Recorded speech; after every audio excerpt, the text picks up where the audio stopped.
భగవాన్ శ్రీ రమణ మహర్షుల వారు డిసెంబర్ 30వ తారీఖు 1879 సంవత్సరంలో తమిళనాడు తిరుచులిలోని ఓ సాంప్రదాయ బ్రాహ్మణ కుటుంబంలో ఆయన జన్మించారు. ఆయన అసలు పేరు వెంకటరామన్ అయ్యర్.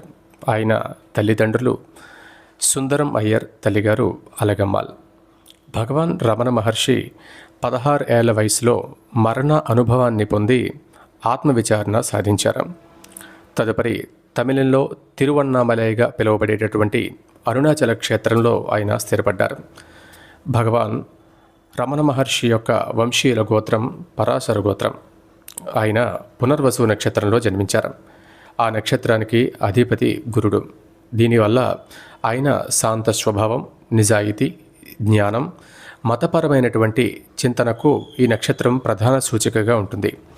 ఈ నక్షత్రంలో జన్మించిన వారు శ్రీరాముల వారితో పాటుగా స్వాతంత్ర ఉద్యమకారులు మహాత్మా గాంధీ, భారత ప్రధాని నరేంద్ర మోడీ, దార్శనికులు శ్రీ అరబిందో, ఫేస్బుక్ వ్యవస్థాపకులు మార్క్ జుకర్బర్గ్, అమెరికా మాజీ అధ్యక్షులు బిల్ క్లింటన్, భారత క్రికెటర్ అనిల్ కుంబ్లే, ఇలా చాలామంది ఈ యొక్క నక్షత్రంలో జన్మించిన వారు ఉన్నారు.